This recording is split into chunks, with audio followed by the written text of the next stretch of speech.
Bernardo Nabor Lugo. No, Inge, no asistió el día de hoy a planta. Ok, gracias. De planta San Luis, están en otros ok. turnos, y los que van saliendo, pues todavía siguen en la ruta del transporte. Ahorita me acaba de contactar uno de los mecánicos, que va a hacer lo posible de contactarse durante el transporte. Ok, si pueden tomar donde lleguen, o si no, pues que retomen la grabación. José Isabel Miranda. Está en el tercer turno, Inge. Ok. José Bernardo Maya. En un momento se conecta. Él y Omar van saliendo de planta. Ok, bueno. Sería todo. Y listo, Inge. Si gusta, le cedemos la sesión. Si gusta presentar su pantalla.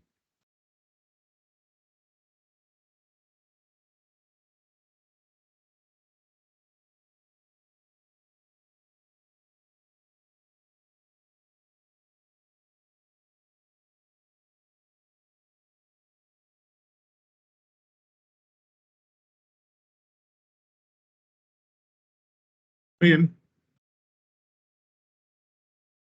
Bueno, primeramente, pues buenas tardes. Ahí nos hizo el favor Salvador de hacer una presentación.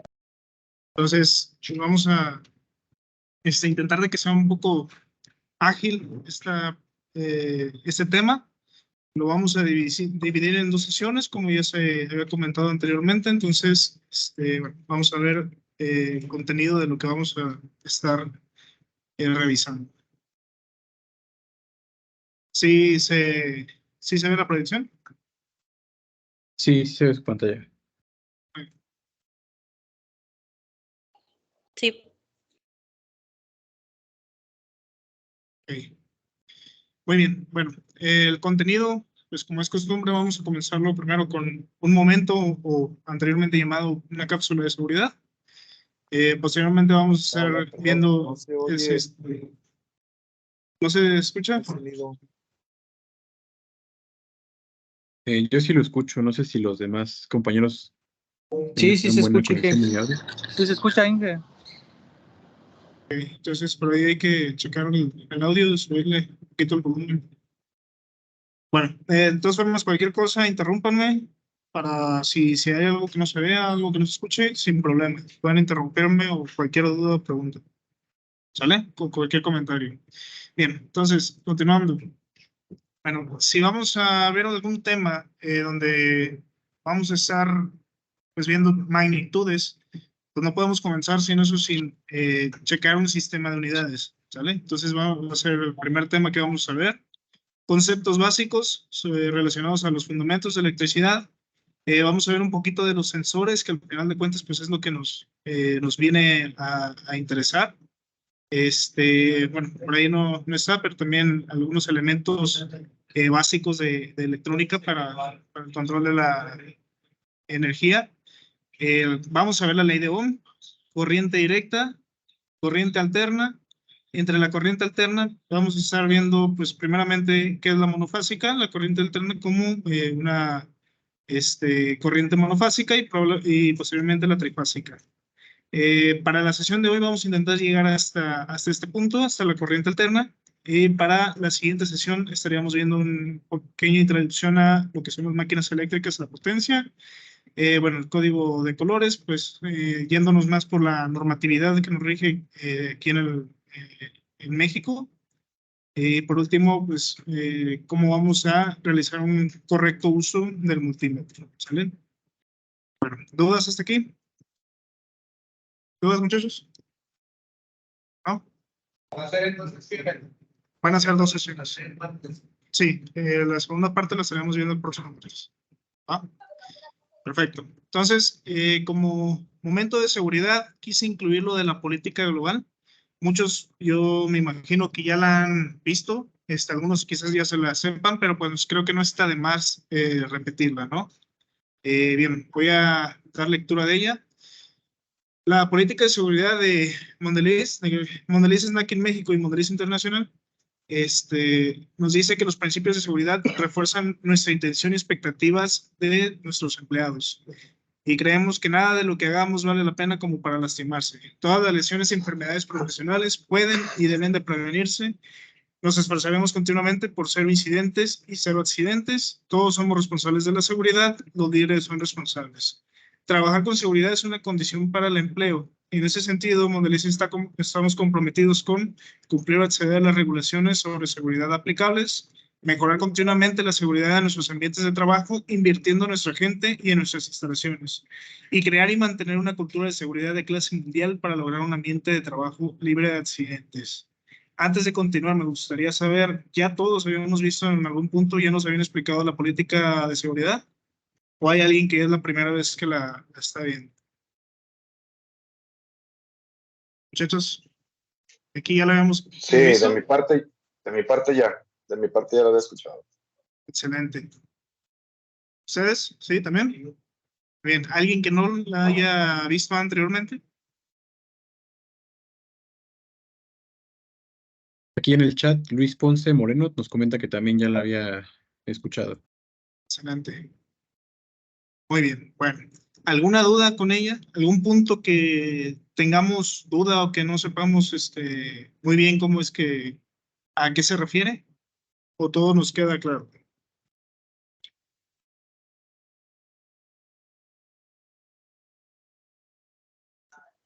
Está claro, Inge.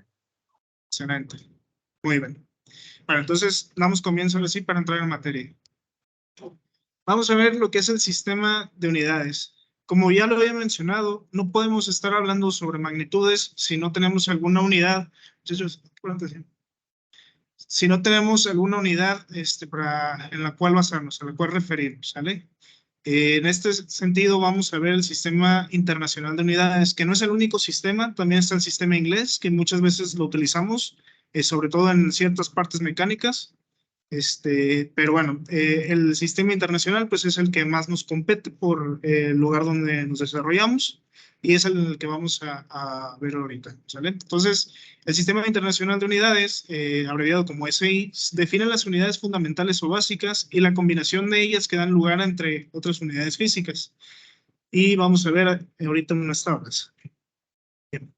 Aquí podemos ver lo que son las unidades básicas y las derivadas. Las básicas son aquellas unidades que son aquellas unidades que están creadas a partir de fenómenos físicos y químicos, es decir, ya están establecidas y no hay algo de lo que se deriven. Sin embargo, las derivadas, como su nombre lo menciona, son la combinación de estas para crear otras unidades, bueno, para distintos fenómenos o distintas magnitudes que podemos llegar a tener, ¿sale? Bien, aquí sí quisiera preguntar, ¿cuáles de las básicas primero? Hay que mantener en vibración los celulares, por favor. Aquí, muchachos, de las básicas, ¿cuál creen ustedes que son las que nos competen para este tema? Para lo que es fundamentos de electricidad o electricidad en general. ¿Cuál? ¿Corriente eléctrica? Ok, muy bien. ¿Qué más? ¿Tiempo? Muy bien. ¿Qué más? ¿Temperatura? Temperatura, Amperio, potencia, el amperio. Excelente. Ya yéndonos a las derivadas, claro, el amperio, la resistencia, muy bien. ¿Qué más? Potencia. Excelente. Muy bien. Bueno, al parecer son bastantes, ¿no? Las que nos competen.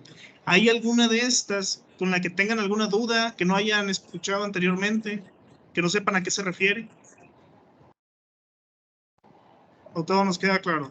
Sí, las hemos visto o sabemos más o menos en qué se utilizan.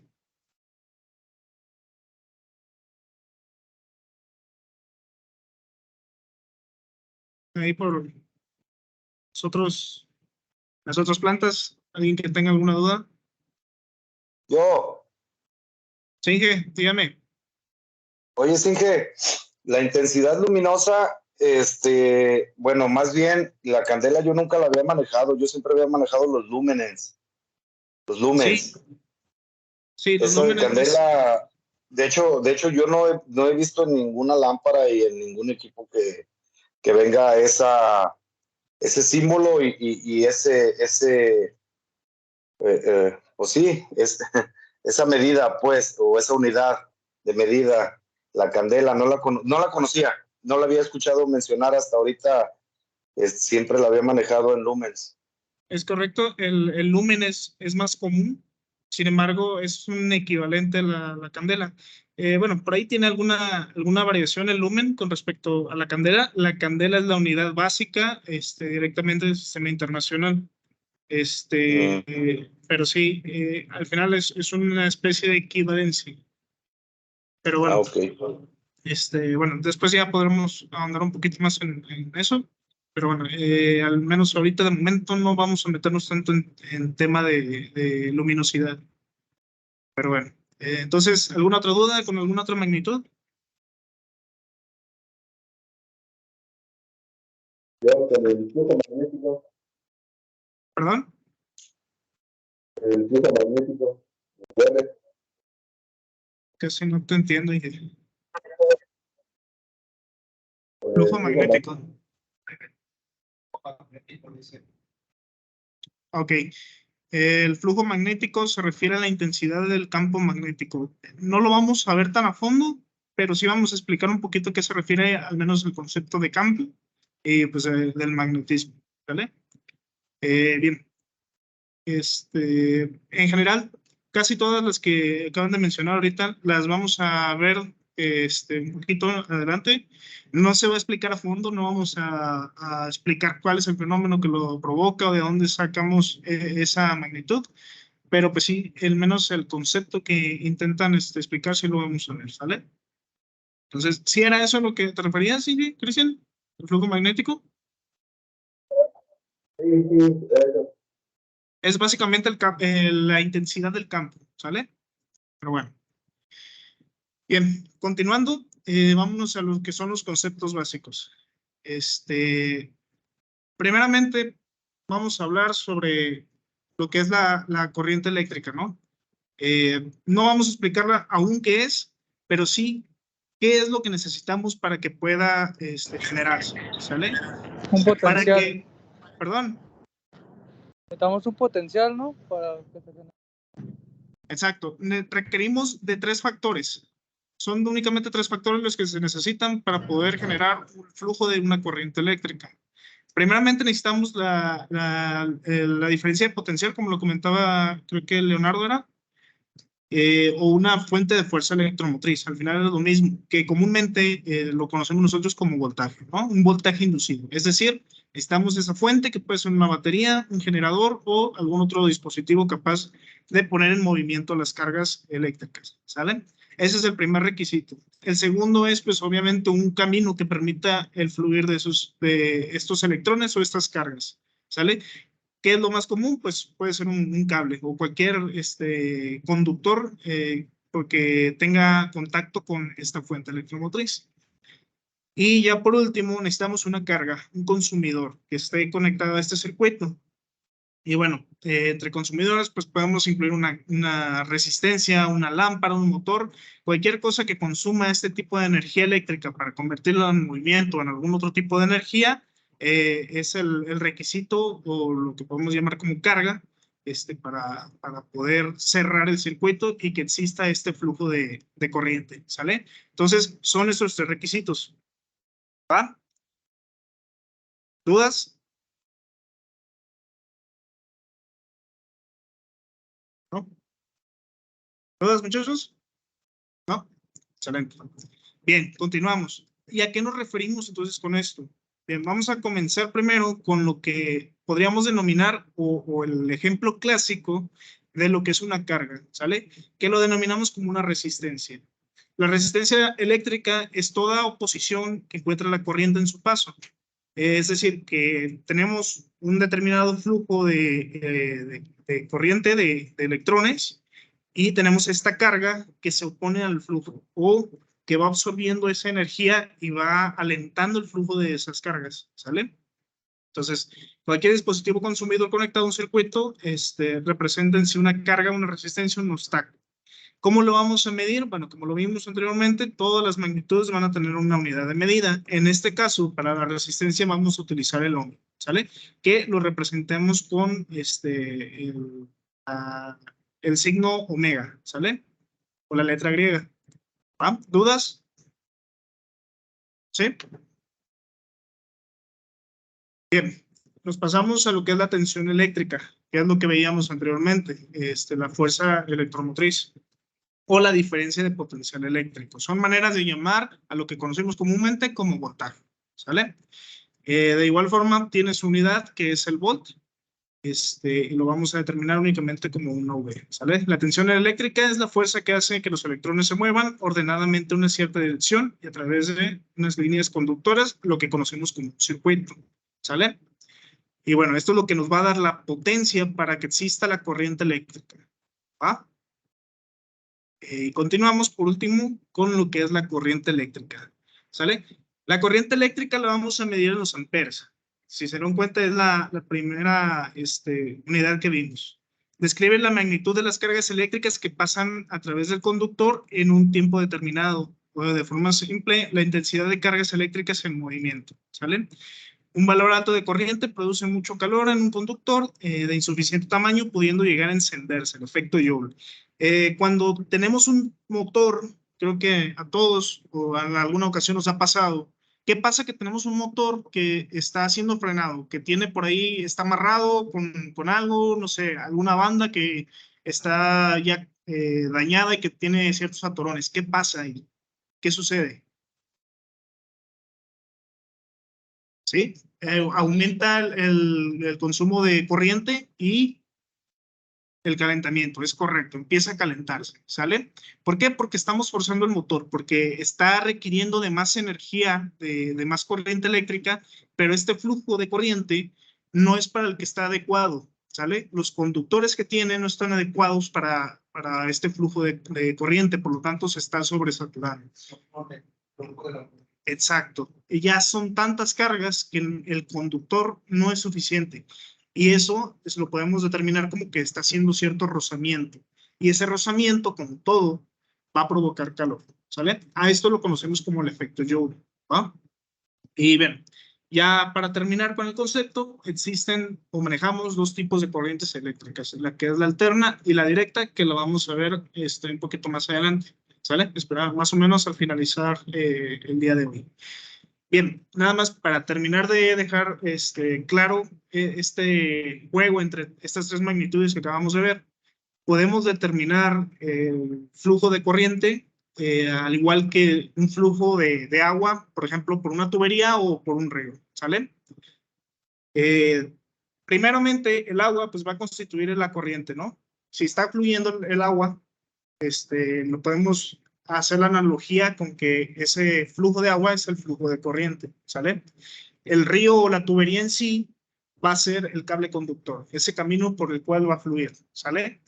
¿Y qué va a ser el voltaje? ¿A qué lo podemos atribuir? ¿A un río o a una tubería con flujo de agua? Una bomba, un desnivel, exactamente, ¿sale?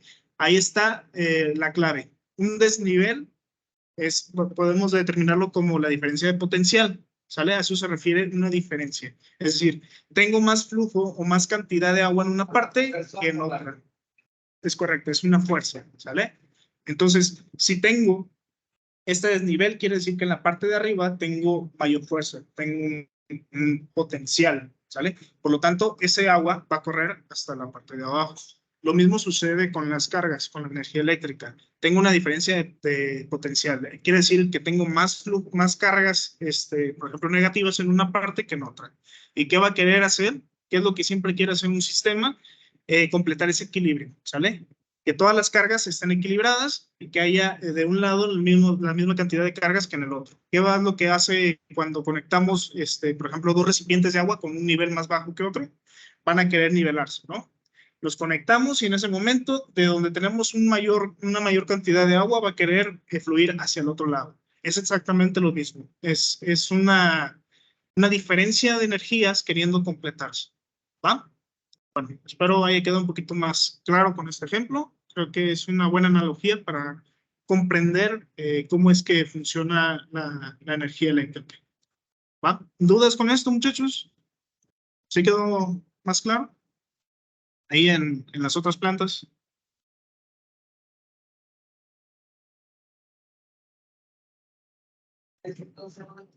Igual ahí cuando guste, ¿Sí? perdón, igual ahí cuando guste podemos lanzar las preguntas.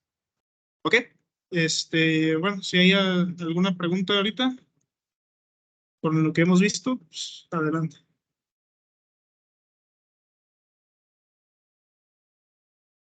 Sí, o te entendí mal. ¿Tienes una pregunta ahorita preparada? No, me refiero a que usted cuando me indique yo le doy un nombre al azar y ya usted hace la pregunta. Ah, ok, ahorita lo vemos.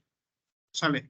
Bien, vamos a continuar ahorita con un video. Hay que poner atención. Vamos a ver ciertos conceptos referidos a lo que es los fenómenos electromagnéticos, todo lo relacionado a las energías.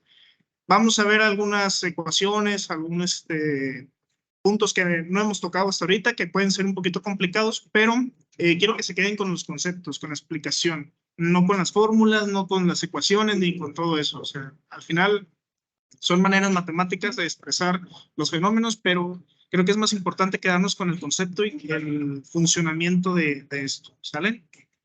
Bueno, ahí me avisan si no se escucha o cualquier cosa.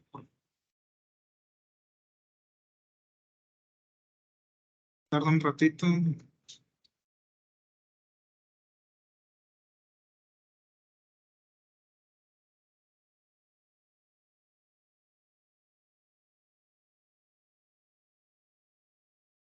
¿No se reproduce?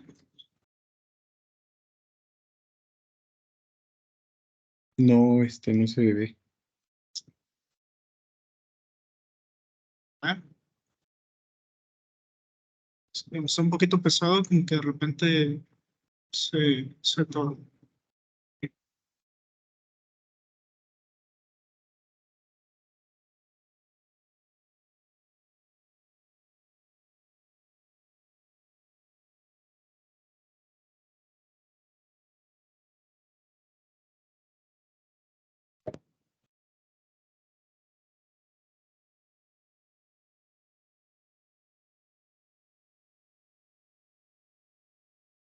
Sí, sí.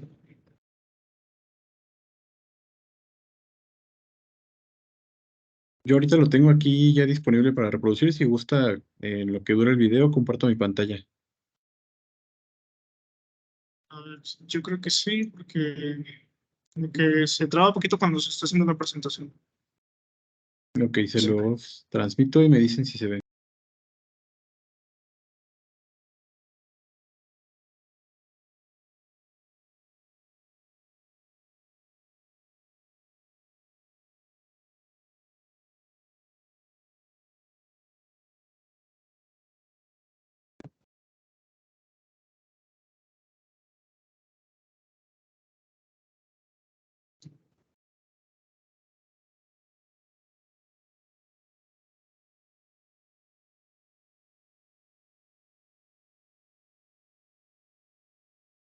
Acá no se escucha.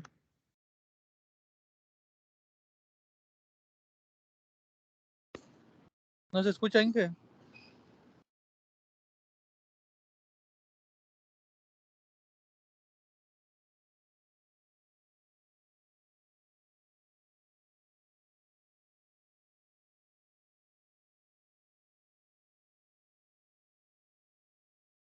Estás muteado.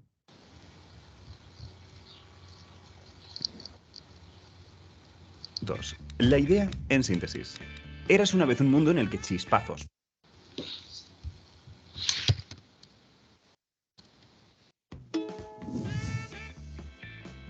Las ecuaciones de Maxwell en 5 minutos. La idea, en síntesis. Érase una vez un mundo en el que chispazos, papelitos pegándose e imanes orientándose fascinaban a los científicos.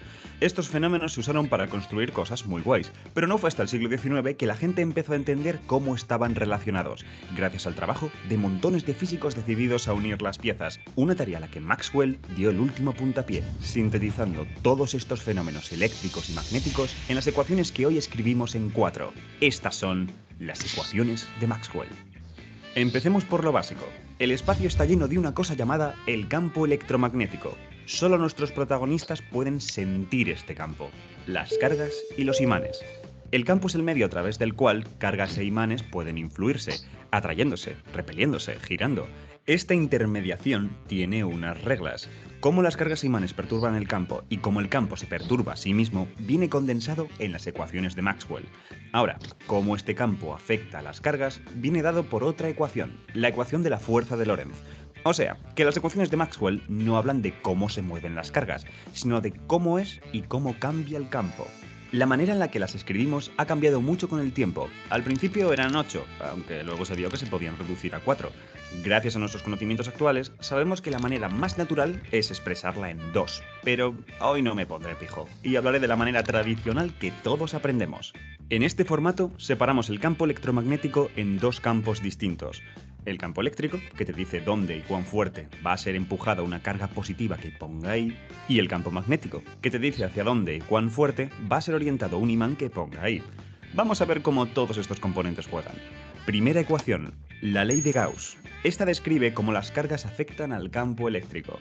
En concreto te dice que las cargas eléctricas son fuentes de campo eléctrico si son positivas o sumideros de campo eléctrico si son negativas, que no es otra cosa que decir en términos fancy de campo que cargas del mismo signo repelen y de distinto atraen. La ley de Gauss también captura que el campo eléctrico decae con la distancia y lo hace de una manera muy precisa, con el cuadrado de la distancia. Esto dota al campo eléctrico de unas propiedades geométricas muy divertidas y útiles. Las exploré en este vídeo que hice hace un tiempo, por si queréis saber más. Pero pasemos a la segunda ecuación, la ley de Gauss del magnetismo, o algo así. La realidad es que esta ley no tiene un nombre exacto, posiblemente porque lo que dice es sencillo, que las fuentes y sumideros del campo magnético no existen. No hay cargas magnéticas. Eso no quiere decir que no haya objetos que puedan crear campos magnéticos. Eso es lo que hacen los imanes. La cosa es que al no haber ni fuentes ni sumideros, el campo magnético siempre debe cerrarse sobre sí mismo. Por ejemplo, si intentas partir un imán en dos queriendo separarlo en dos monopolos, el campo se cierra en la zona que has cortado, devolviéndote dos imanes con dos polos cada uno. En resumen, en nuestro mundo los monopolos son imposibles.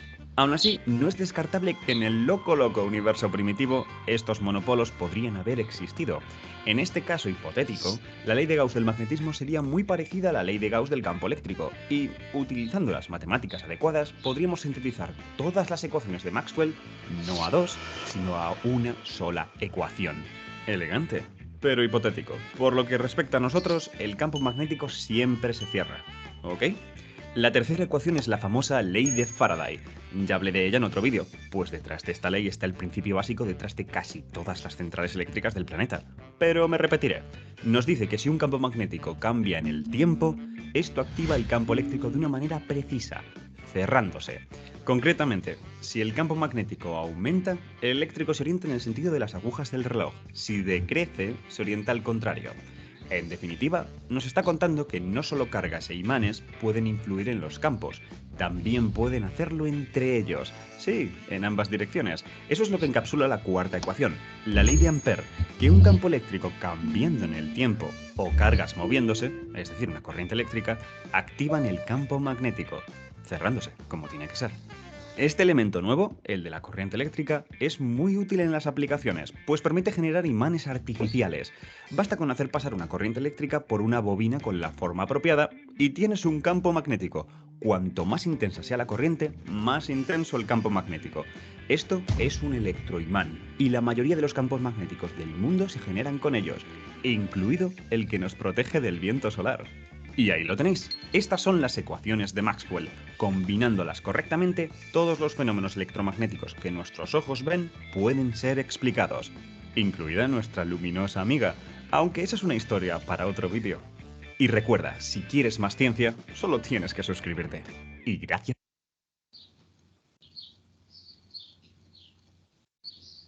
Ok, ¿puedes repetir la pregunta? ¿Cuál de esta ley es por la motor? Bien, el motor en concreto es con la última ley, la que vimos de Ampere, ¿sale? Que nos explicaba cómo a través de fluir una carga eléctrica cambiante por una bobina, esta creaba un campo magnético, ¿sale? Vamos a verlo en la próxima clase. Vamos a ver cómo es que se hace este funcionamiento, cómo un motor comienza a girar una vez que le inyectas electricidad. Es por medio de convertir la electricidad en un campo magnético, ¿sale? Pero bueno, igual lo vamos a ver en la próxima clase, ¿sale? Pero sí sería por medio de la... ¿Mande? Sí, sí, esas 4 leyes o 4 ecuaciones describen todos los fenómenos electromagnéticos, todos. Entonces, sí.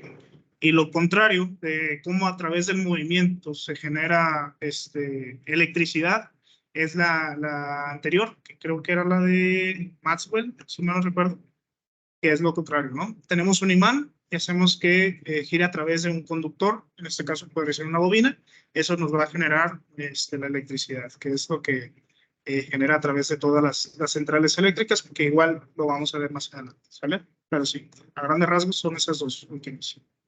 Bien, ¿alguna otra duda?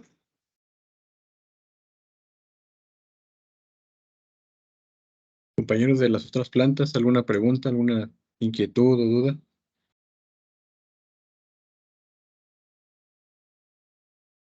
Parece que no. Ok, muy bien. Bueno, esa era la intención, que checáramos pues estas leyes que algunas veces las hemos visto pues en la escuela, ya sea en la preparatoria, en la universidad, y bueno, pues muchas veces no llegan a entenderse del todo, al final no son precisamente sencillas de entender matemáticamente, pero conceptualmente sí lo son, ¿sale? Y bueno, pues es la intención de que vayamos con pues resolviendo esas dudas. ¿Alguien quedó con alguna duda? Así como el compañero preguntaba sobre pues, cuál es la que nos describe el funcionamiento de un motor o un transformador, un alternador, por ejemplo. Generador, alternador. Pueden ser ambos. Recuerden que las participaciones son importantes ya que les aportan puntos a su calificación en el examen. Por ahí Inge me apoya, ¿no? Cuando participen, como no veo quién es desde su equipo, me indica para irles anotando. ¿Mande? No. Sí, aquí fue Parga, Miguel Parga, quien hizo la pregunta. Ok, gracias. Bien. Vamos a continuar.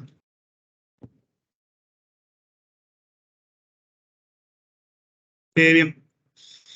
Ok, excelente. Ya vimos los fundamentos de la electricidad, los conceptos básicos y cómo es que funcionan en los circuitos. Ahora vamos a ver cuáles son los componentes eléctricos o electrónicos básicos que nos permiten pues, crear todo lo que tenemos, ¿no? Tanto fuerza y control.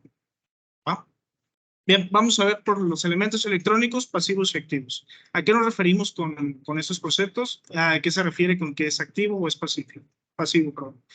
Bien, los componentes activos son aquellos que suministran una energía o que de alguna forma tienen la capacidad de controlarla, la energía eléctrica, ¿sale?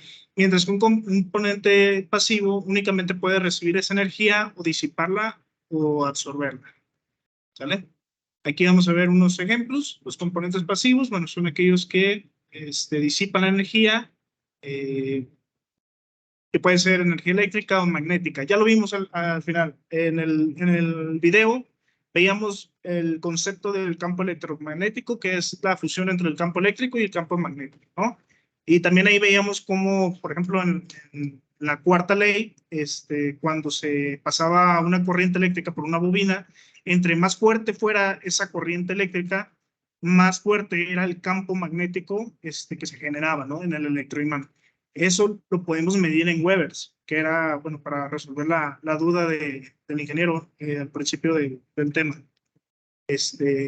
La fuerza del campo magnético lo podemos describir en la unidad de Weber, ¿sale? Bien. Los componentes activos, bueno, son aquellos que son capaces de excitar los circuitos, realizar unas ganancias, controlarse a sí mismos o alguna señal del sistema, alguna corriente, ¿sale?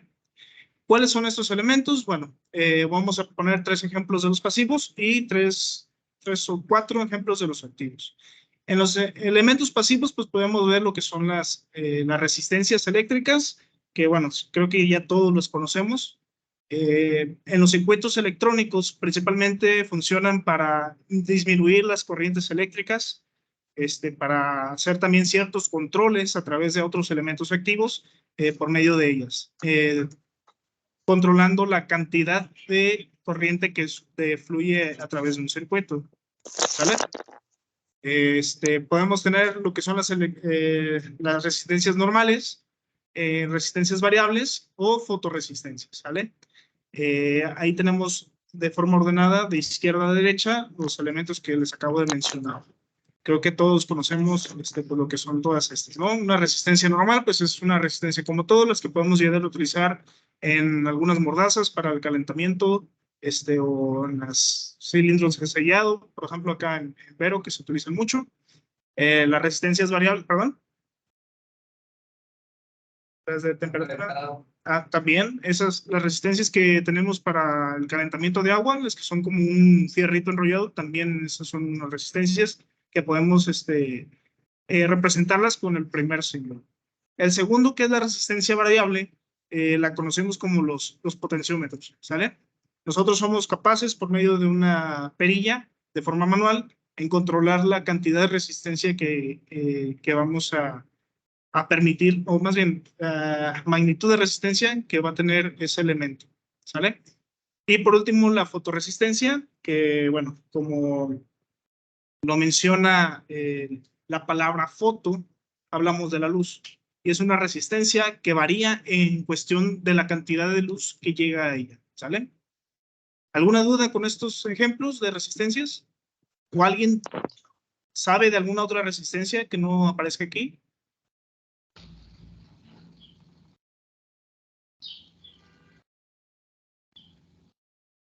¿No? Creo que son las más comunes. Pueden existir otras. La verdad, ahorita no se me llega a mente alguna otra, pero pues sí, estas son las que más son comúnmente utilizadas. ¿Va? Bien. Pasamos al siguiente elemento, que son los condensadores o capacitores, ¿sale? Ahí los conocemos por ambos nombres. Bueno, están constituidos por 2 placas conductoras enfrentadas, separadas por un material dieléctrico. Cuando se aplica un condensador, una diferencia de potencial, es decir, un voltaje, las placas quedan cargadas con polaridades contrarias, estableciéndose un campo eléctrico entre las placas. Y una vez que se llegan a las suficientes cargas entre estas 2 placas, lo que sucede es que el material se descarga. Es decir, almacena momentáneamente la energía y una vez que existe otra vez una diferencia, la descarga, ¿sale? Y entre los capacitores podemos determinar 2 que son los más comunes, que son los cerámicos y los electrolíticos, ¿sale? Los cerámicos no tienen una polaridad. Vamos a hacer aquí una pregunta, ¿qué te parece? ¿Alguien sabe qué me puede decir a qué se refiere el término polaridad cuando estamos polarizando un elemento? ¿Qué quiere decir?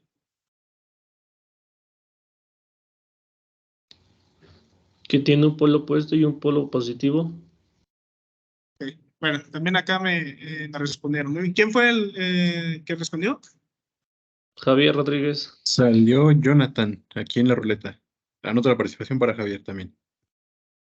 Ok, y también acá respondió bien el ingeniero. Muy bien, también el ingeniero Diego también estaba contestando acá. Excelente, muy bien. A eso se refiere cuando el elemento únicamente tenemos que conectarlo de modo de que esté polarizado, es decir, que el polo positivo esté con el polo positivo y negativo con negativo, o viceversa, ¿sale? O sea, que tiene un flujo de corriente, ¿va? A eso se refiere. Si lo conectamos al revés, o no funciona, o peor, en el caso de los condensadores, si los llegamos a conectar al revés, pues no sé si alguien lo ha hecho, explotan, es correcto, ¿sale? Llegan a explotar, por lo tanto hay que tener mucho cuidado. Si bien, por ejemplo, los que hemos estudiado electrónica, los condensadores que vamos a utilizar, que llegan a los microfaradios, picofaradios, la explosión no es muy grande, lo suficiente como para sacar tu susto. Si trabajamos con capacitores que sean pues más grandes y no los conectamos correctamente, pues sí ya pueden llegar a provocarnos una lesión, ¿sale? Entonces también hay que tener mucho cuidado y saber de qué manera hay que colocarlos. Bien, y por último, en el elemento pasivo, el último que vamos a ver ahorita es la inductancia, ¿sale? Que es un selenoide o, como más comúnmente se conoce, una bobina. Está constituido por un hilo conductor arrollado con un número n de vueltas, es decir, un número variable, y cada vuelta es una espira, por lo que la bobina estará constituida por n espiras, ¿sale? Conectadas en serie. Cuando la bobina es recorrida por una corriente eléctrica que fluye en el tiempo, el campo magnético creado dará un flujo que recorre el interior de la selenoide atravesando todas las espiras. Bien, bueno, creo que no lo mencioné anteriormente, pero la unidad de la capacidad de los condensadores lo vamos a determinar por medio de faradios, ¿sale? Que lo determinamos con una F, ¿sale? Pero para ejemplos sencillos como de electrónica, un faradio es una unidad demasiado alta, por lo tanto siempre vamos a utilizar unidades inferiores como microfaradios o picofaradios, ¿sale?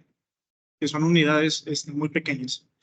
Y para los henrios es la unidad que nos determina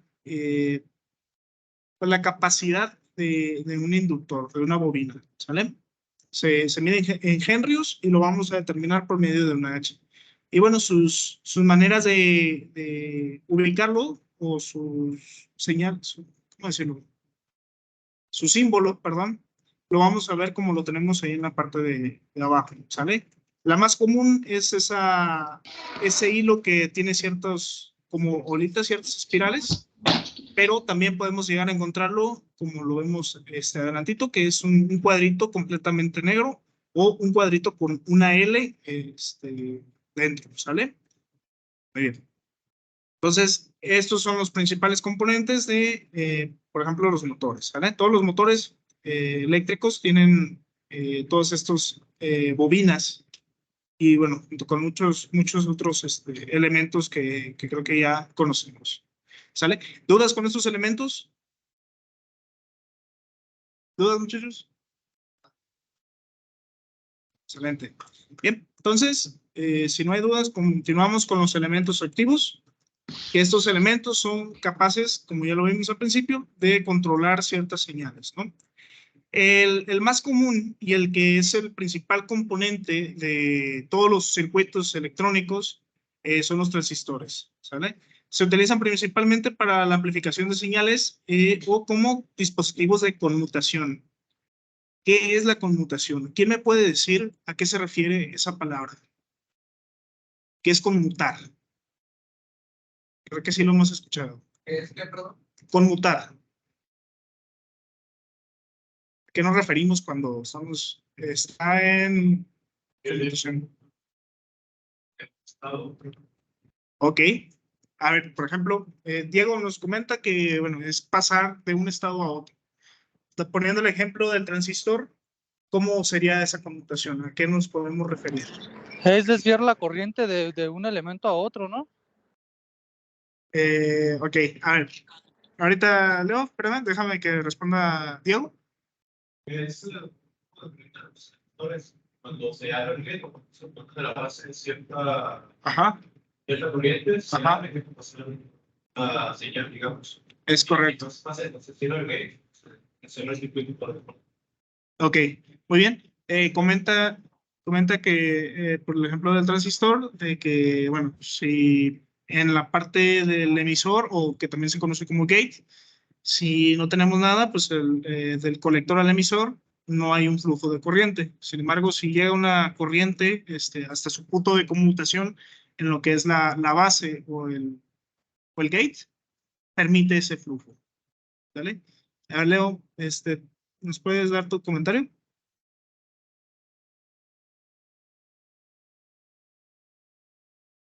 Leo, ¿se arrepintió? No, se me está yendo el internet, Inge. Ok. Sí. Bueno, igual nos van a compartir ahí la presentación para que la podamos ver un poquito más calma. Pues bueno, básicamente eso se refiere. Sí, en la electrónica, sobre todo de señales, los transistores se utilizan para eso, para la amplificación, pero bueno, se tiene que tener una señal, o bueno, una corriente muy específica en el gate para poder hacer esa amplificación.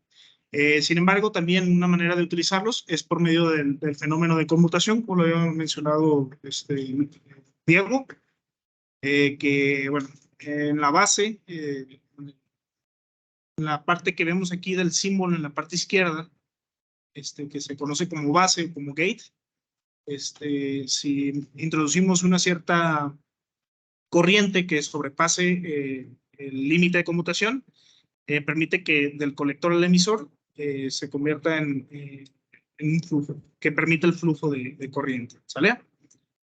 El diodo, en cambio, vemos que es más sencillo desde su símbolo, que únicamente tiene dos conexiones, ¿sale? El diodo lo que nos permite es, a grandes rasgos, que únicamente exista el flujo de corriente en una dirección. ¿Bien? De estos tipos de diodos, pues tenemos muchos. Aquí coloqué lo que es un diodo normal. El del medio, ¿quién me dice qué tipo de diodo es? Bien, punto para el que me diga qué diodo es. Diodo LED. Es correcto, también. Bien, ¿es diodo LED? ¿Quién respondió por allá? Javier. ¿Quién, perdón? Javier. Javier, bien. Un diodo LED. Es correcto. Un diodo LED, bueno, se refiere a un diodo emisor de luz. Creo que todos los conocemos. Y bueno, pues es eso, ¿no? Cuando fluye correctamente, es decir, que lo polarizamos de manera adecuada, el diodo va a permitir que fluya la corriente y que también emita luz, ¿vale? También acá Miguel Parga respondió bien, pero pues ya, Miguel Parga ya tiene su punto. Dale más. Y bueno, por último tenemos el diodo DIAC, que es un poquito menos conocido. Igual funciona igual que los otros. La diferencia es de que a ciertas corrientes, ciertas señales, puede funcionar como, puede permitir el flujo o cortar el flujo de la corriente dependiendo de las energías que pasen a través de él, ¿sale? Es un poquito menos común, pero pues en electrónica también sí, suele usarse mucho.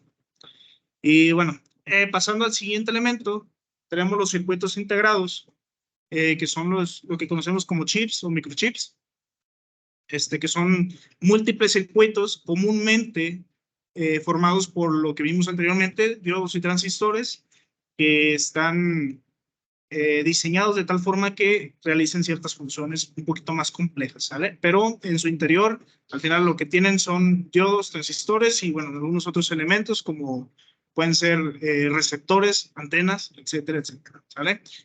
Eso los vamos a ver como lo tenemos el primer símbolo, que es un cuadrito con un montón de patitas.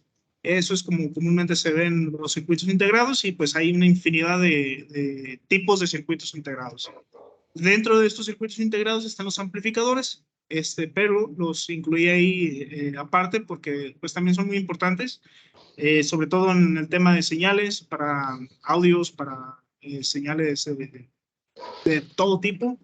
Y bueno, de igual manera están compuestos por transistores, ¿sale? Por un montón de transistores que también apoyan para la amplificación de señales.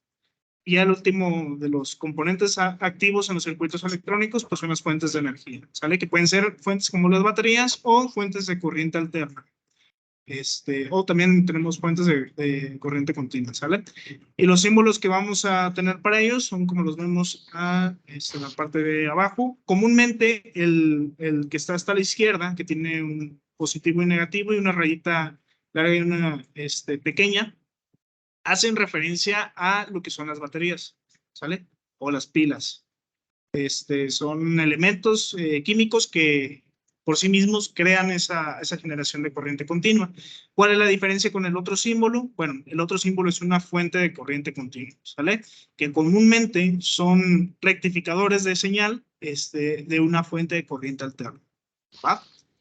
La corriente alterna, pues la podemos ver en la parte derecha con ese símbolo, con esa pequeña ondita, ¿sale? ¿Dudas con esto? ¿Dudas, muchachos? ¿Algún elemento que no conocíamos, que tenemos duda? ¿No? ¿Ryan? Bien, entonces continuamos. Bien, entonces ya vimos esos temas, a excepción de los últimos dos, que no vamos a ahondar tantísimo en ellos, pero bueno, también lo vamos a mencionar, ¿sale? No, mentira, la ley de Joule también ya lo vimos, potencia eléctrica lo vamos a ver más a fondo adelantito, pero lo de los circuitos en serie y en paralelo, bueno, creo que no lo hemos visto. Doy una breve explicación, la verdad si nos ponemos a ahondar en ese tema, necesitaríamos otras 2 clases, yo creo. Lo que nos dice los circuitos en serie o en paralelo, que bueno, pues en serie quiere decir que si los polarizamos, perdón. Sí, de que están unidos uno con otro, es decir, que si empezamos a darle un lado positivo y un negativo a cada uno de ellos, que es la manera en papel de hacer la polarización, es decir, que el lado positivo va a estar conectado con el negativo del siguiente elemento. Eso es tenerlos en serie, ¿sale? Y cuando los tenemos en paralelo y hacemos igual esa polarización, que les damos un lado positivo y un lado negativo, y los ponemos que todos los positivos estén conectados entre sí y todos los negativos estén conectados entre sí, eso quiere decir que están en paralelo, ¿sale? Entonces, ¿cómo es que funciona? Bueno, si hablamos de un circuito completamente resistivo, como los que tenemos aquí en la pantalla, ¿sí se ve? Okay. Si lo vemos en un circuito completamente resistivo, los circuitos que están en serie, las resistencias en serie, se suman como se sumaría comúnmente. Por ejemplo, si la resistencia 1 tiene un valor de 5 ohms, la resistencia 2 también de 5 ohms y la resistencia 3 de 2 ohms, el circuito total podemos reducirlo a un circuito de una sola resistencia con un valor de 15 ohms. ¿cuánto? 15, ¿no? R1 vale 5, R2 5 y R3 2. De 12 ohms. 12 ohms, ¿sale? Va. Y teniendo los mismos valores en circuito paralelo, ¿cuánto tendría? Ahí varía. ¿Cómo varía? Tiene caída, ¿no? ¿Cómo una caída? Porque están en paralelo. O sea, no. ¿Cómo reduciríamos ese circuito? ¿Quién sabe?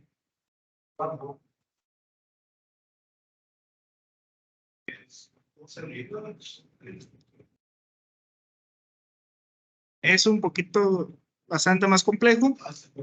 Tiene que ser el inverso de las sumas de los inversos de las resistencias. Bueno, no tengo el ejemplo, pero es decir, tendríamos que hacer 1 sobre el valor de cada resistencia, esos datos, sumarlos, y a ese dato, ese último dato que nos aparezca, hacerle el inverso, es decir, el 1 sobre el valor que nos dio del inverso de las sumas de cada uno, ¿sale? Por eso se los digo, al final es un poco complejo, no creo que nos pongamos nosotros... Ahí en los circuitos en paralelo es el voltaje sobre la resistencia, ¿no?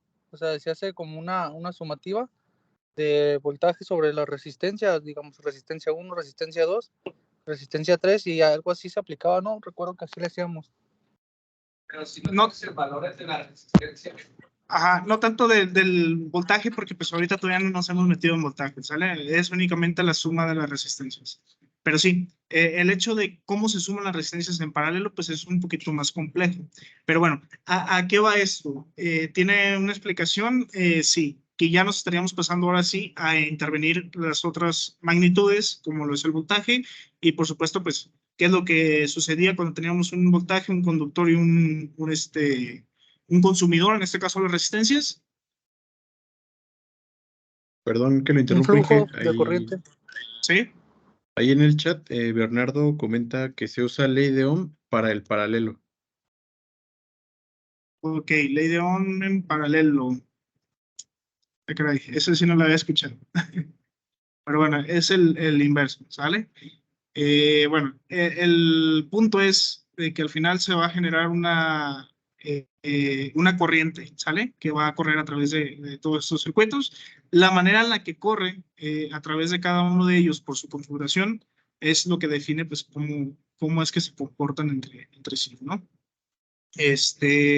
Bien, esto se los voy a dejar de tarea para su conocimiento, ya que no lo voy a explicar aquí, pero entre estos tipos de circuitos en serie y en paralelo ya sale lo que son las leyes de Kirchhoff, que son la ley de mallas y la ley de nodos, ¿sale? La ley de mallas, pues podemos verla claramente en un circuito en serie, por ejemplo. Aquí tenemos lo que es una malla, y la ley de los nodos podemos verla, por ejemplo, en las de paralelos, donde tenemos tres nodos, ¿no?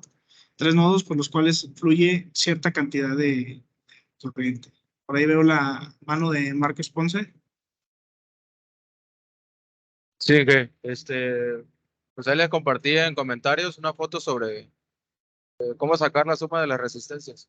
Por si gusta observarlo, mostrárselo a los muchachos. Es que ahorita no veo. A ver, checo.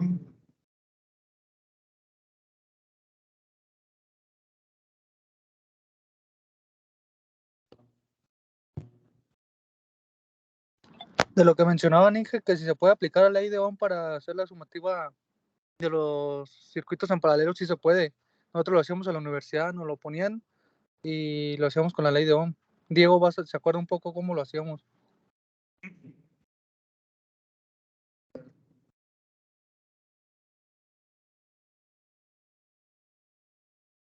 Se pone un poquito lento la máquina.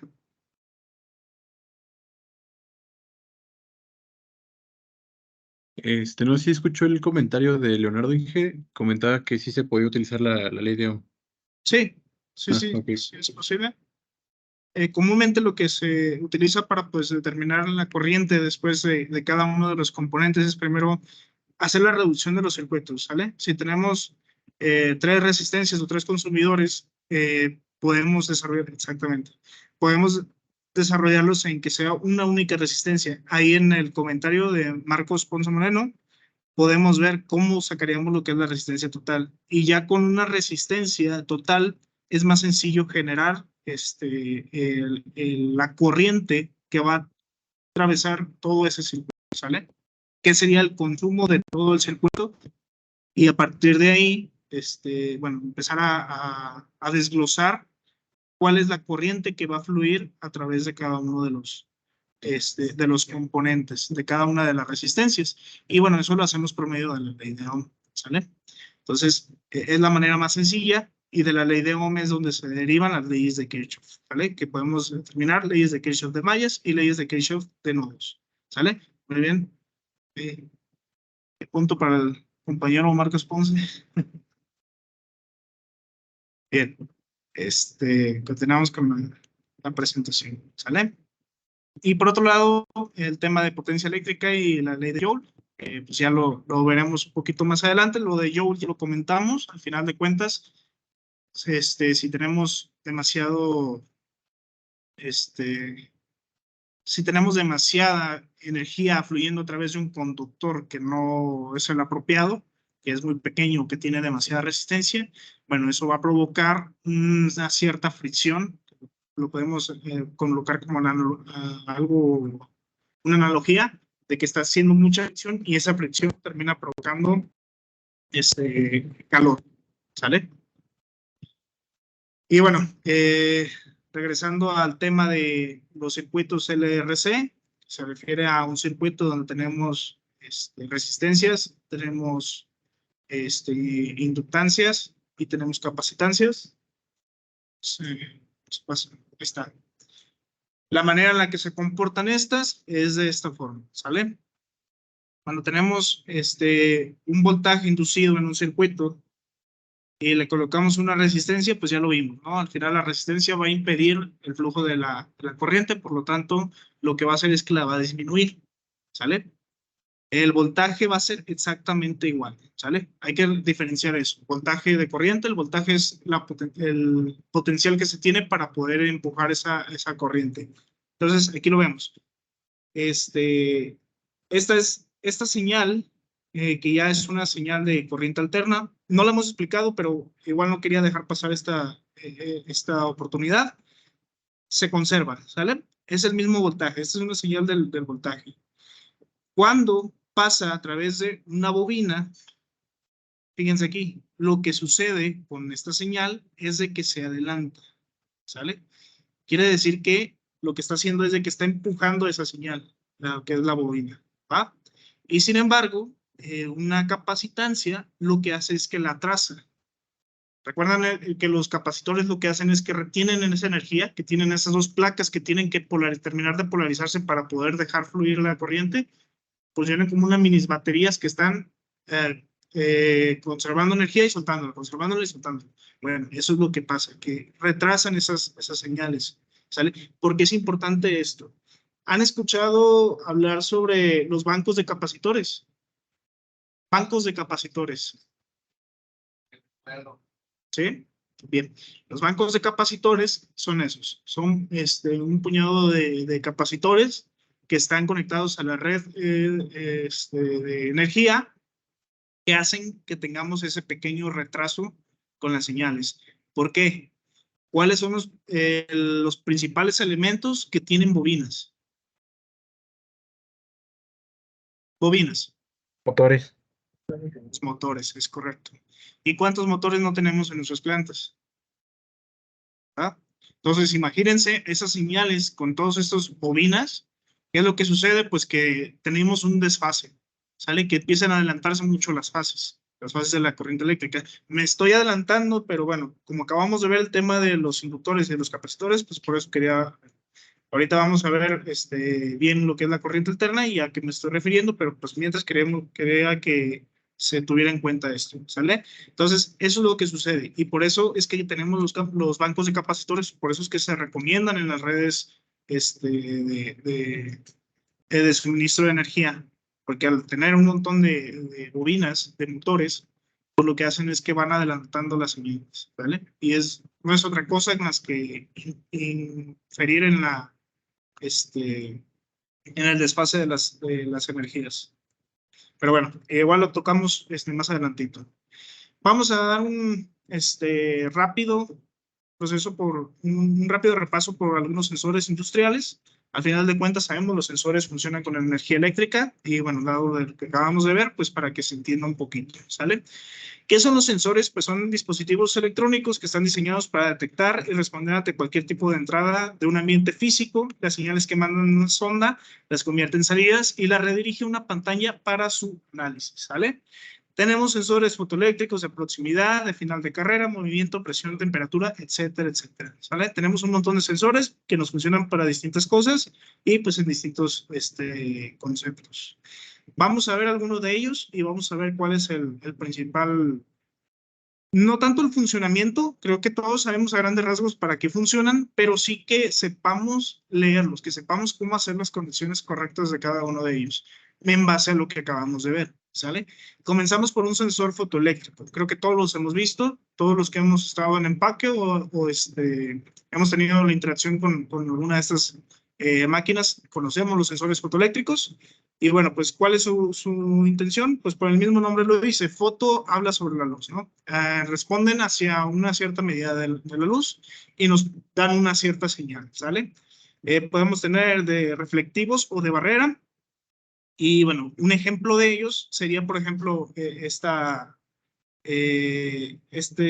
sensor fotoeléctrico que lo conocemos como... ¿Cómo lo conocemos? ¿Cómo conocemos este sensor? Ahí lo vemos en las envolvedoras, por ejemplo, los vemos. Una fotocelda. Es correcto. Muy bien. Entonces tenemos, por ejemplo, estas fotoceldas que son un sensor un sensor fotoeléctrico. Bien. ¿Qué es lo que vemos aquí? Son los datos. ¿Dónde vamos a encontrar estos datos? En la ficha técnica, ¿salen? De ahí va a aparecer todo esto. Y siempre vamos a tener lo que es el esquema de conexión, ¿sale? Entonces, el esquema de conexión nos va a decir de qué manera vamos a alimentarlo y cuál va a ser nuestra señal de salida y hacia dónde lo vamos a colocar, pues para que podamos interpretar esa salida, ¿sale? Entonces, de entrada ya estamos viendo en la tensión de alimentación que puede funcionar desde 10 hasta 30 volts. ¿De qué corriente? ¿Con qué tipo de energía? ¿Vale? Corriente Directa. ¿Sale? DC es correcto. DC habla sobre corriente directa. Es decir, no tiene una variación. ¿Va? Muy bien.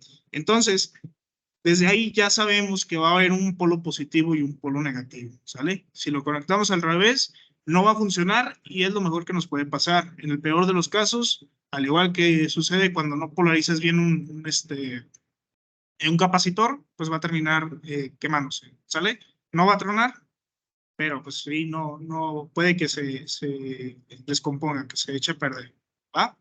Entonces, en el esquema de conexión, está muy diferente. No es a lo que nosotros conocemos, que podríamos verlo como positivo, negativo, o no sé, de alguna otra señal. ¿Va? Pero sí vemos el signo más y el signo menos, que desde ahí ya nos está diciendo dónde vamos a conectar el polo positivo y dónde vamos a conectar el polo negativo. ¿Sale? Bien. Y bueno, ahí tenemos ciertas letras que también nos indican el color de los cables, el color pues de fábrica, ¿va? Ya si alguien más los utilizó y cortó los cables y todo eso, pues ya hay que ponernos a investigar o ver de qué manera, porque pues a lo mejor ya no coinciden los colores, ¿va? Entonces, lo recomendable, lo que siempre les voy a decir es de que si vamos a recortar un cable porque se dañó, porque algo le sucedió, pues hay que colocarlo del mismo color o identificarlo de alguna manera, ¿sale? Porque al final lo que tenemos son las fichas técnicas para poder guiarnos en las conexiones. Y pues tiene que coincidir. Bien. El código de colores, es correcto. Entonces, el 1 y el 3 van a ser los conductores para la alimentación. Y bueno, tenemos dos Qs, una Q y una Q sub A. Y en la Q sub A nos dice que es opcional. Por lo tanto, el que nos va a dar la señal va a ser la Q normalita, ¿sale? Y aquí en la parte derecha, que tenemos cómo es que se comporta la señal, pues podemos ver que la Q nos va a dar esa señal con esa señal cuadrada, con esos picos, que nos indican que está teniendo una conmutación, como lo habíamos visto anteriormente, ¿no? Es decir, está haciendo la detección en este caso sería una, ¿cómo se llama? Sí, la parte negrecita. Bueno, por ejemplo, aquí en las paletas, pues todas las paletas tienen esta muesquita que puede ser de color blanco, puede ser de color negro, dependiendo del diseño. Y también la fotocelda se puede configurar de esa manera y ya nos va dando la indicación de cuándo está pasando el papel de nada. Sí, se me fue el nombre. Bueno, nos está dando la indicación de cuándo va pasando lo que es la envoltura por esa parte, ¿sale? Muy bien, entonces con esto, ¿perdón? El spot de la envoltura. Es correcto, el spot. Muy bien. Entonces, ahí ya estamos detectando el spot y nos está mandando esa señal que nos está diciendo, hey, acaba de pasar. Y por lo tanto, nosotros ya podemos tener un transductor o algún receptor de esa señal que pues haga que nuestra máquina funcione de una u otra manera, ¿sale? Pero esa es la manera en la que se tiene que conectar. ¿Ah? Nos pasamos a otro ejemplo. En este caso vamos a pasar por un sensor de proximidad. Pues no vamos a explicar muy bien el funcionamiento, simplemente pues que lo que hace es que nos detecta la proximidad, ¿sale? Igual forma, hay que irnos siempre a la ficha de datos para saber de qué se trata. En este caso tenemos el ejemplo de un sensor inductivo, ¿sale? Como lo vemos también, vemos que trabaja de 10 a 30 volts. Ahora, ¿con qué tipo de corriente trabaja? Corriente directa. Directa, ¿por qué directa? Si yo no veo ahí el DC. Ajá, pero ¿y no puede haber 10 a 30 voltios alternos? Alterna. ¿Por qué alterna o por qué directa? Sí trabaja con una de ellas, pero a ver, chequen bien lo que acabamos de mencionar anteriormente. ¿Qué es lo que me indica que va a ser corriente directa o corriente alterna? Si no tengo el DC o el AC. La polaridad. La polaridad, es correcto. ¿Sale? La corriente directa siempre va a tener una polaridad. Siempre va a tener un polo positivo y un negativo. La alterna no. El mismo nombre lo dice, va alternando. Entonces, si yo no tengo el VDC o el AC, que me diga si es corriente directa o corriente alterna, pues me puedo ir al esquema de conexión. Y si tiene un más y luego tiene un menos, pues quiere decir que es positivo y negativo. Por lo tanto, va a funcionar de 10 a 30 volts de corriente directa, ¿sale? Esa es la manera, es lo que tengo que revisar para hacer las conexiones.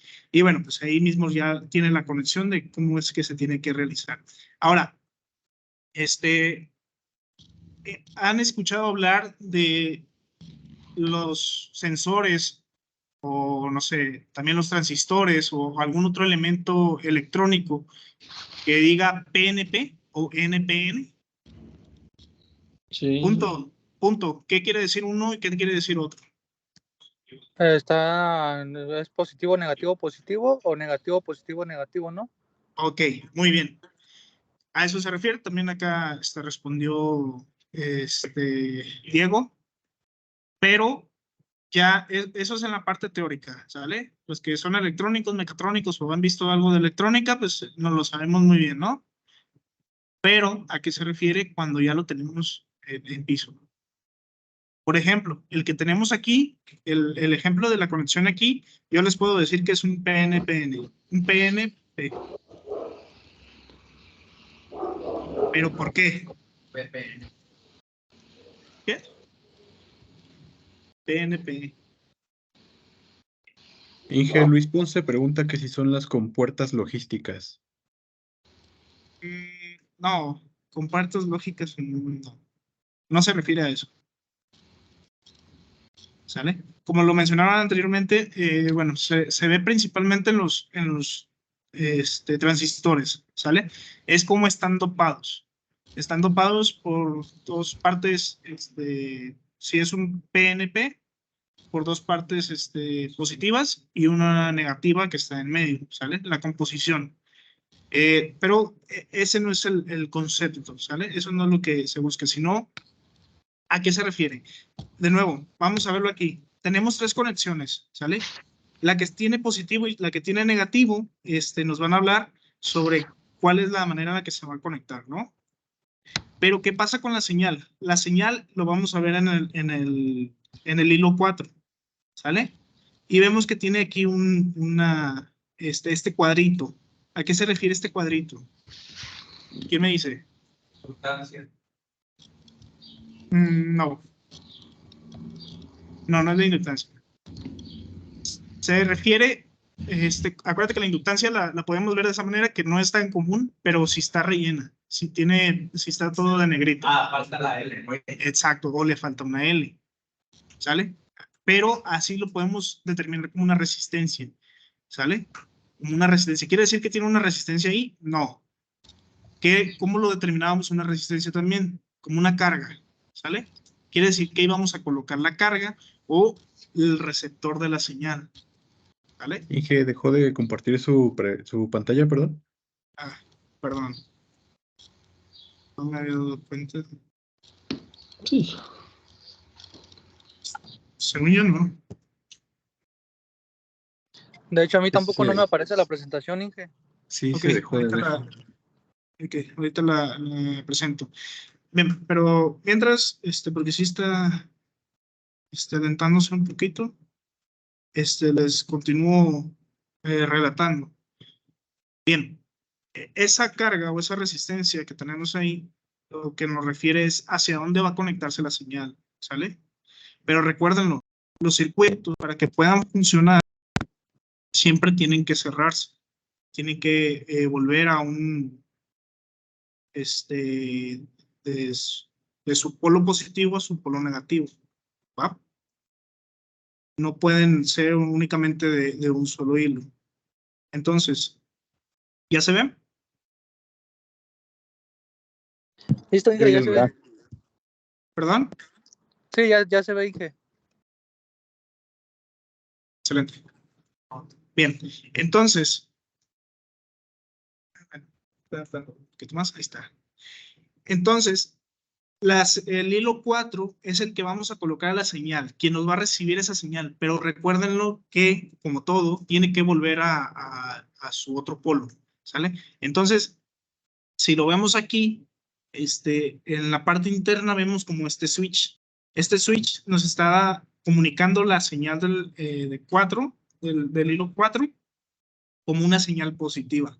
Por lo tanto, tiene que cerrar el circuito hacia una señal L negativa. Por eso está también conectada hacia una L. Entonces, esos van a ser los dos hilos que nos van a dar la señal para este sensor.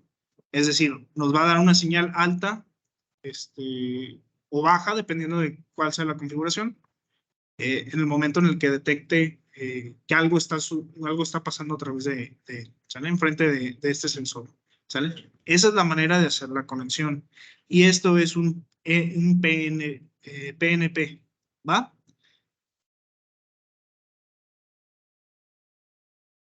Ahorita vamos a ver el ejemplo contrario, para que quede un poquito más claro. Aquí en este sensor, que es muy similar, también parece una fotoresistencia, podemos ver que es un NPN, ¿sale? Entonces, igual tiene sus dos conexiones para la corriente directa, pero si se fijan, se pueden observar, la señal 4 proviene, o viene más bien, de una señal negativa, desde acá, ¿sale? Se ve que viene desde el 3, vemos que tenemos un diodo que nada más permite el flujo de la corriente en una dirección, y ya después tenemos el 4, ¿sale? Entonces ahí vamos a tener una señal negativa, tenemos la carga que va a recibir esa señal, que lo tenemos en el cuadrito device, como device, y termina en la señal positiva, es decir, se está cerrando, está completando su circuito. ¿Va? A eso se refiere, que mi circuito lo voy a completar, voy a cerrarlo en una señal positiva o en una señal negativa, dependiendo de cómo esté configurado, si es NPN o PNP, ¿va? Entonces, si nos ponemos a ver lo de los, ¿cómo se llama? Transistores, vamos a ver que funcionan de la misma manera. ¿Sale? Bueno, a lo mejor ahorita es un poquito confuso, pero es cuestión de que sigamos revisando nuestras fichas de datos y vayamos como analizando la manera en la que se tienen que hacer las conexiones, de cómo es que funcionan. ¿Sale? Bien, pasamos a los siguientes ejemplos, que son los sensores de temperatura, que creo que también todos los hemos manejado, ¿no?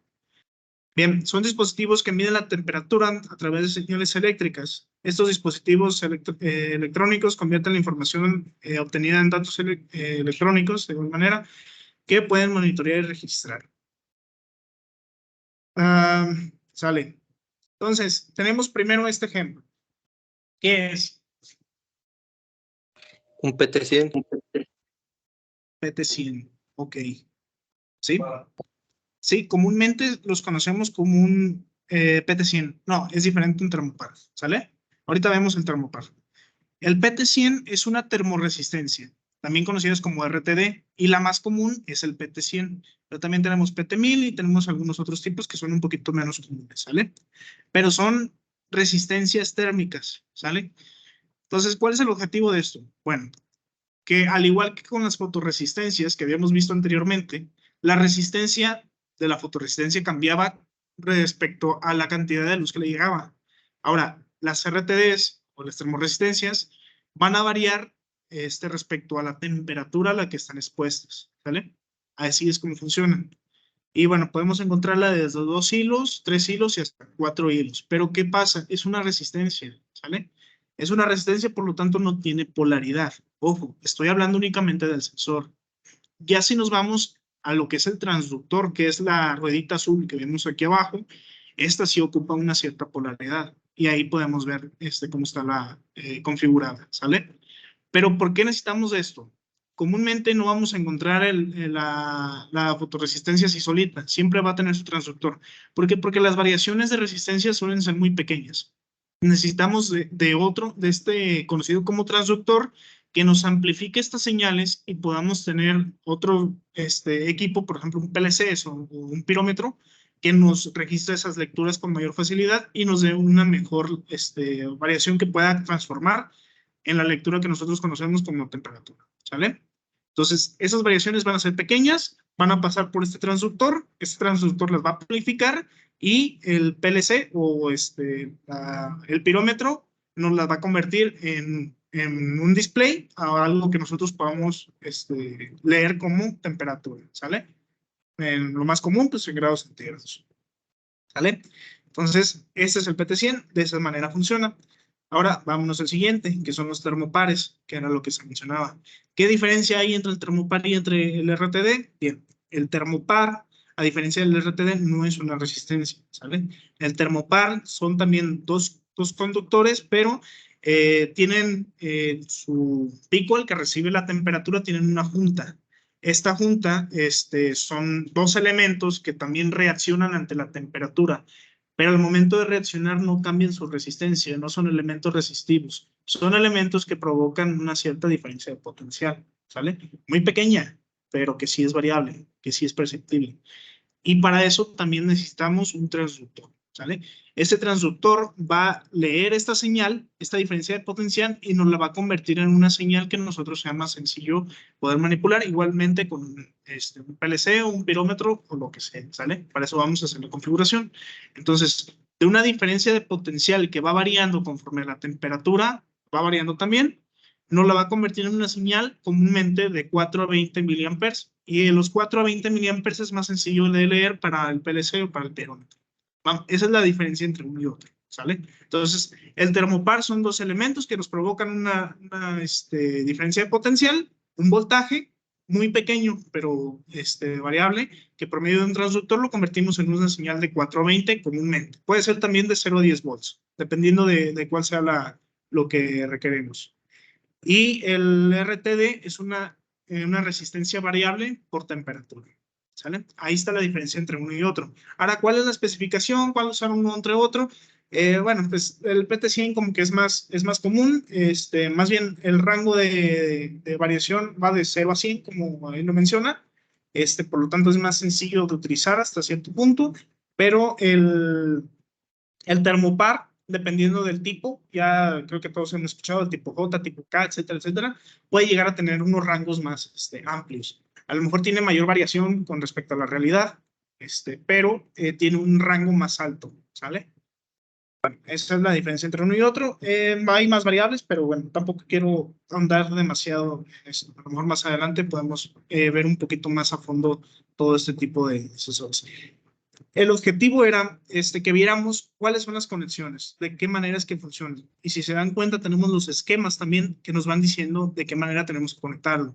Dónde está la fuente de energía a la que tenemos que conectar y dónde vamos a tener la señal que va a recibir para poder tener el dato de lo que está sensando. Y es lo mismo. Cualquier sensor, independientemente del que sea, va a ser muy similar a la manera de la conexión. Simplemente tenemos que saber cómo leer los esquemas, cómo leer los diagramas. ¿Sale? Bueno, ¿dudas con esto? ¿Alguna duda por allá, muchachos?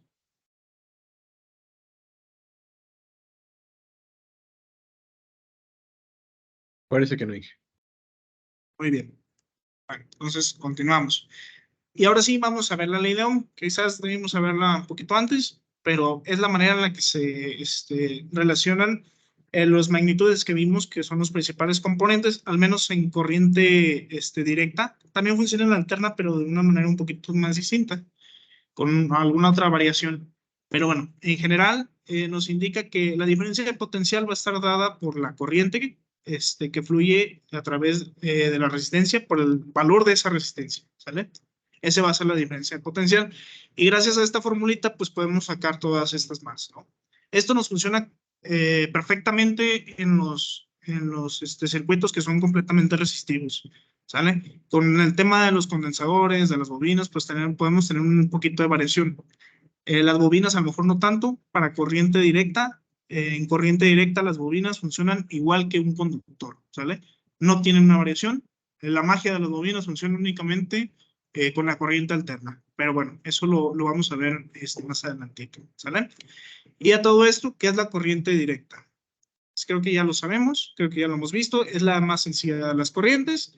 Se denomina corriente continua o corriente directa al flujo de cargas que no cambia en sentido con el tiempo. Es decir, conforme más pasa el tiempo, va a seguir la misma corriente, no va a tener esa variación, ¿sale? Entonces tenemos aquí abajo la grafiquita que nos dice que, por un lado podemos ver lo que es la corriente, la magnitud de la corriente, podemos darle el valor, por ejemplo, de, no sé, 5 amperes.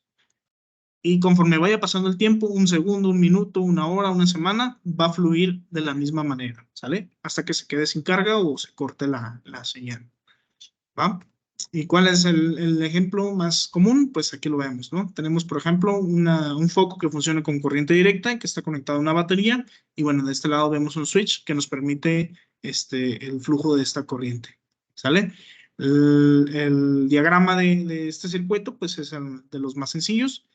Podemos determinar la bombilla o la carga por medio de este valor como de resistencia. Y bueno, aquí vemos cómo es el flujo de la corriente, ¿no? Y de este lado tenemos la fuente, que ya lo habíamos visto. Si son estas rayitas, pueden ser una rayita larga y una pequeña, o puede ser una raya larga, una pequeña, otra larga y otra pequeña. Esto nos indica que tenemos una fuente de corriente directa derivada de una batería, ¿sale? Muy bien. ¿Dudas con esto? ¿Dudas? ¿No? Bien. Continuamos entonces. Y ahora sí, vámonos a la corriente alterna, ¿sale? La corriente directa es muy sencillita, en cambio la alterna pues es un poquito más compleja, ¿sale? ¿A qué nos referimos con la corriente alterna? Bien, la corriente alterna es la corriente eléctrica que en magnitud y dirección van variando cíclicamente, es decir, podemos tener un flujo positivo y un flujo negativo, ¿sale? Quiere decir que la señal va variando de positivo a negativo constantemente, ¿sale? Y bueno, la vemos su señal, si la ponemos en una señal de corriente o voltaje respecto al tiempo, vamos viendo cómo conforme vaya pasando el tiempo, va haciendo esta variación entre el polo positivo y negativo. Si por ejemplo tenemos un voltaje que llega, no sé, digamos 120 volts, vamos a ver que vamos a tener un pico de 120 volts y va a ir disminuyendo hasta tener otro pico de menos 120 volts y así va a estar fluyendo, ¿sale? ¿Cuál es el circuito? Pues de la misma manera vamos a tener una fuente de corriente alterna, una carga que va a estar, no sé, puede ser un motor, bueno, en este caso lo manejan como una resistencia y vamos a tener la corriente que va a estar en una dirección y otra, ¿sale? A esto nos referimos. Bien, lo que tiene de que sea una señal cíclica es que nos da ciertas propiedades, ciertas componentes, ¿sale? Porque si se dan cuenta, pues es una onda, ¿no? Entonces, al igual que con las ondas, con cualquier sistema que tenga una cierta oscilación, vamos a tener estos tres conceptos o estos tres componentes que son ciclo, periodo y frecuencia que están relacionados entre sí, ¿sale? El ciclo primeramente es la variación, si lo vemos con el tema de la corriente, es la variación de la tensión eléctrica o la corriente de 0 a un valor máximo positivo, luego 0 y de ahí un valor máximo negativo, ¿sale?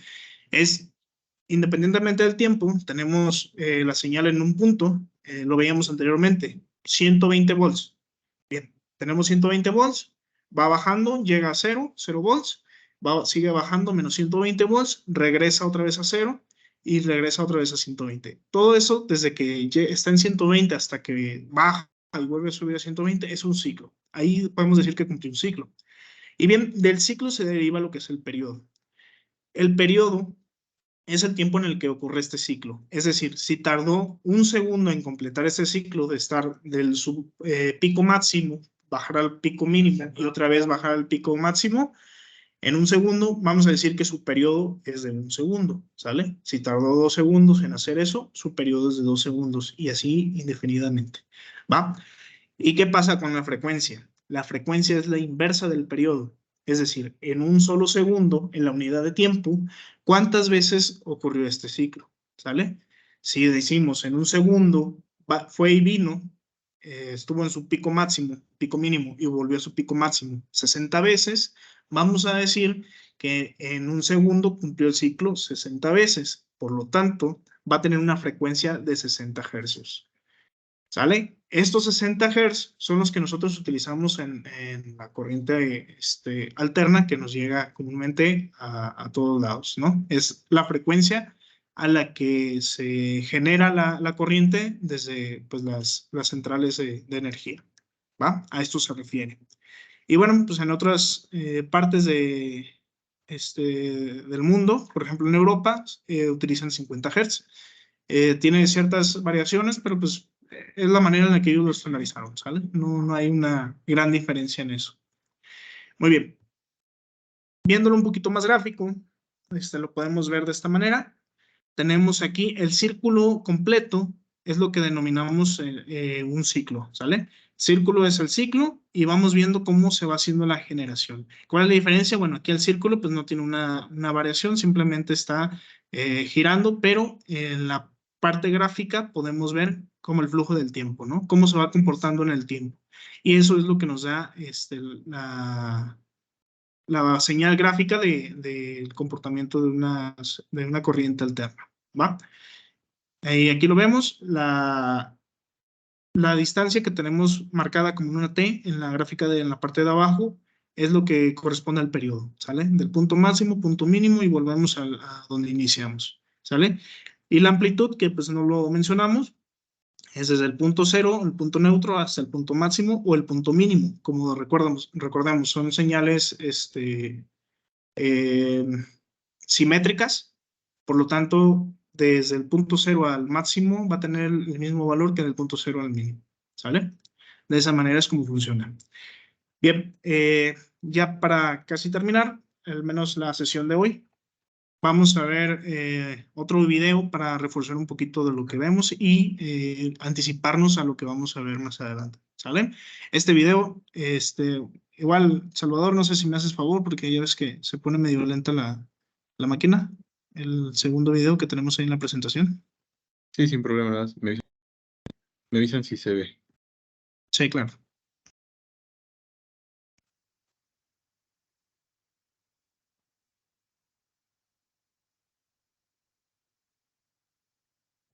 A menudo oímos hablar de distintos tipos de energía generadas en las centrales eléctricas: energía eólica, energía hidráulica, energía térmica, energía nuclear. Da la sensación.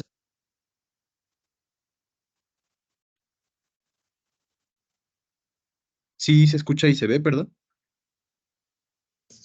Sí, nada más que se cortó.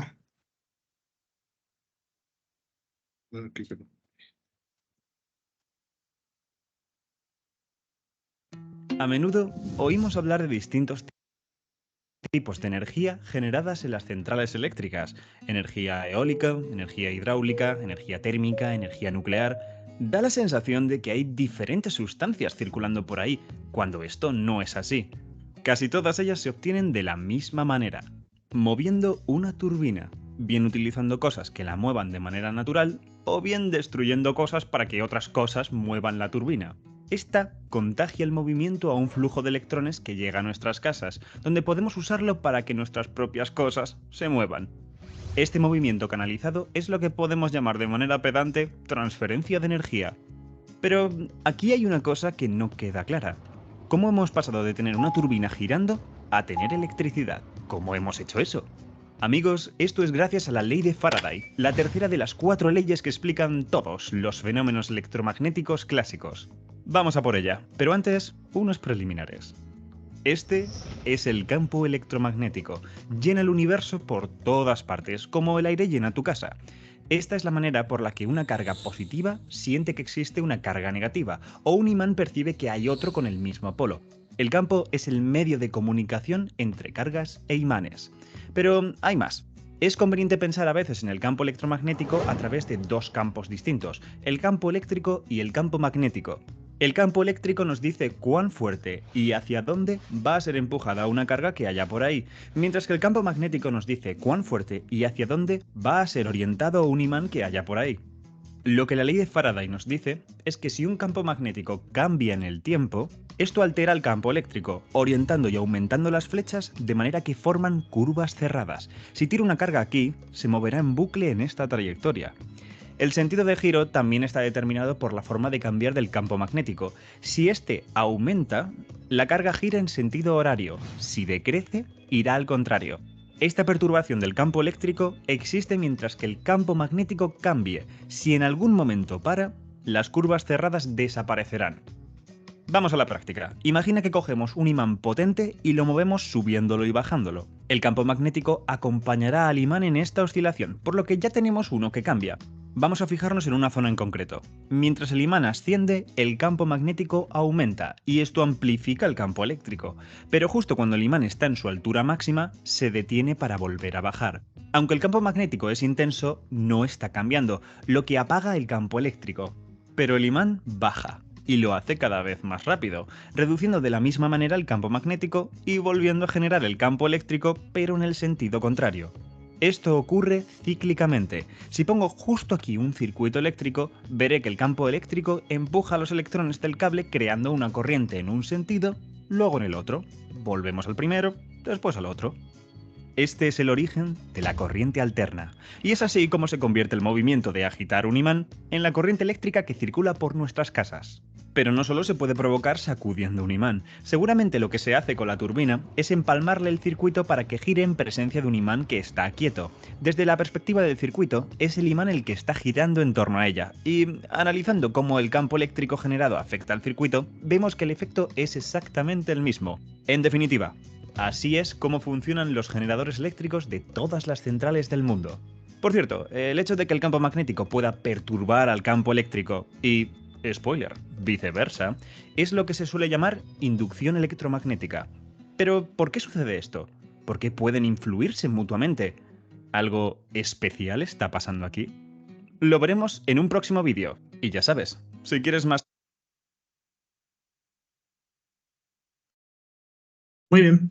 Bueno, este video nos sirve de introducción al siguiente tema, que va a ser el tema de las máquinas eléctricas.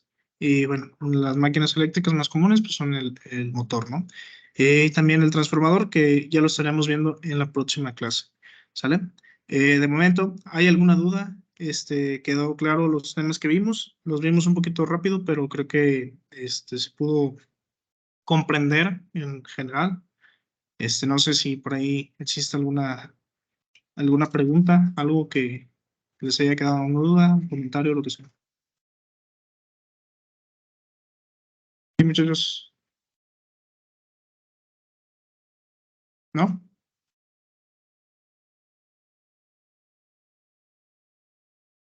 Compañeros de las otras plantas, ¿todo bien, todo claro?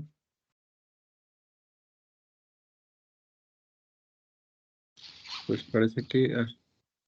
adelante, Javier. Mejor explicación de los sensores PNP y NPN. Ok. Habla sobre la polaridad, básicamente, ¿sale? Al final de cuentas lo que nos dice es si la señal que nos va a dar el sensor para pues sí, si la señal del sensor va a ser polarizada positiva o negativamente, ¿sale? Al final, donde conectemos ese sensor, va a tener que tener otro retorno de esa señal, ¿sale? A eso se refiere. Como lo veíamos en perdón, en la presentación. Lo que veíamos era de que un sensor NPN, por ejemplo, está. Un sensor NPN nos iba a dar una señal negativa. No está compartiendo, perdón. Ok. Perdón. Nos iba a dar una señal negativa que íbamos a tener que cerrarla hacia una señal positiva, ¿sale? En cambio, un PNP nos daba una señal positiva, que íbamos a tener que cerrarla en una señal negativa, ¿sale? Comúnmente no se ve eso. Otra manera que lo podemos ver, que es más, que se utiliza más en la industria, es el común. ¿Cuál va a ser el común? ¿Sale? En este sentido, el común va a ser negativo en el PNP y el común aquí va a ser el positivo, ¿sale? A eso se refiere si es NPN o PNP. Ok. ¿Un poquito más claro? Sí. Ok. Bueno, ¿alguna otra duda?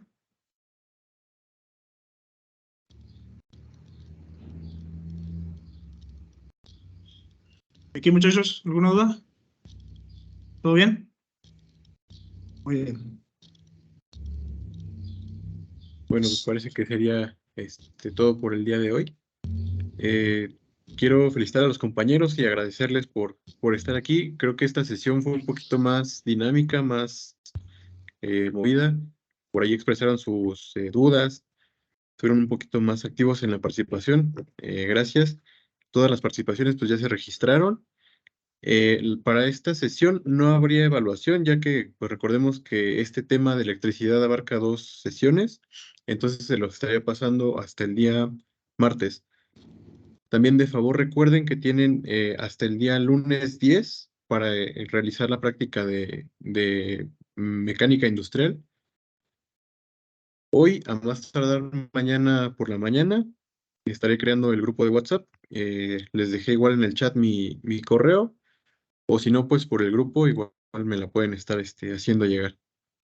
No sé si tengan algún comentario, alguna duda. Okay, tengo una duda. Sí, dígame. No entré para la sesión pasada, no sé cómo eso, no alcancé. Una disculpa, no lo escucho muy bien.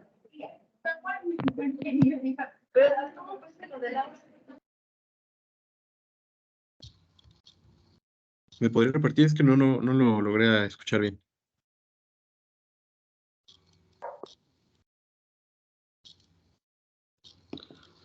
No escuché cómo iba a ser lo de la sesión pasada. En el chat veo, no puede compartir la práctica anterior que se dejó de tarea. Sí, les mencionaba que en el transcurso de hoy y mañana, a más tardar 10, 11 de la mañana, ya va a estar listo el grupo de WhatsApp, donde les voy a pasar lo que es la práctica, y para aquellos que no pudieron estar presentes en la sesión del día martes, les hice llegar con sus coordinadores o sus supervisores, perdón, lo que es la liga del examen. Igual si no, para que se les haga más fácil, por aquí en el chat déjenme su número para añadirlos al grupo y ahí estemos en comunicación sobre tareas, prácticas y todo eso. Creo que sería todo. Injector, pues gracias por el tiempo, por el contenido que nos acaba de compartir, y pues estaremos haciendo el cierre de este tema el día martes, ¿verdad? Es correcto. El martes pues nos vemos aquí de nuevo. Muchísimas gracias. Gracias por las participaciones y por la atención. Gracias, que tengan excelente tarde. Gracias, igualmente. Gracias, igualmente. Gracias, hasta luego. Buenas tardes.